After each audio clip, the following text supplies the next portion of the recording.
আজাদ চৌধুৰীৰ দৰে সন্দেহযুক্ত ব্যক্তি এইটো প্ৰমাণ লগাৰ পাছতো 2016 চনৰ পৰা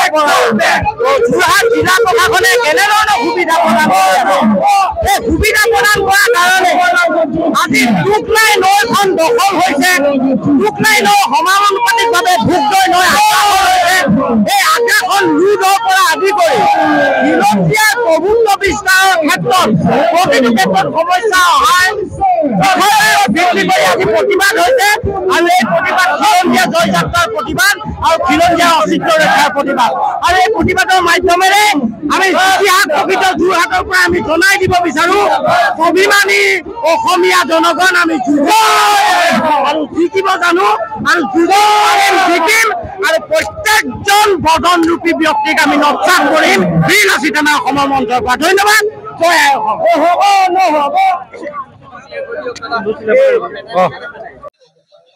চেণ্ট্ৰেলৰ সভাপতি শ্ৰদ্ধাৰ হেমন্ত বৰা ডাঙৰীয়া আহিছে মুখ্য সচিব ৰন্তু ফুকন পানী ফুকন ডাঙৰীয়া মুখ্য সাংগঠনিক সচিব হৰ কুমাৰ গগৈ ডাঙৰীয়া এতিয়া আমি এখন আলোচনাত মিলিত হ'ম আৰু আলোচনাত মিলিত হৈ কি হ'ব আজি যোৰহাটত আজাদ চৌধুৰীৰ বিৰুদ্ধে কেনেধৰণৰ ব্যৱস্থা হ'ব বা আমি আমাৰ প্ৰতিবাদৰ স্তৰ কিমানলৈকে নিম তাৰ বিষয়ে আলোচনা হ'ব এই আলোচনাৰ পিছতে আমি এটা অফিচিয়েল মন্তব্য জাৰি কৰিম এইটো ৰন্তু পানী কৰিম কেনেধৰণৰ প্ৰশ্ন যিহেতু আজি টাইমত যেতিয়া লাষ্ট টাইম যেতিয়া নৰেন্দ্ৰ মোদী ইয়ালৈ আহিছিলে সেইদিনাই বীৰ লাচিত সেনা আটাইতকৈ ডাঙৰ ৰেলীটো যোৰহাটত কৰিছিলে তেতিয়া কি আমাক গৌৰৱ গগৈ কৰাইছিলে ৰেলীটো আৰু আজি আমাৰ যিটো ৰেলী আছে এটা জাতীয় জীৱনৰ সমস্যাৰ ওপৰত ৰেলী এইটো আকৌ আমাক এতিয়া কংগ্ৰেছৰ মানুহ এটা নেৰেটিভ উলিয়াইছে বিজেপিয়ে কৰাইছে এই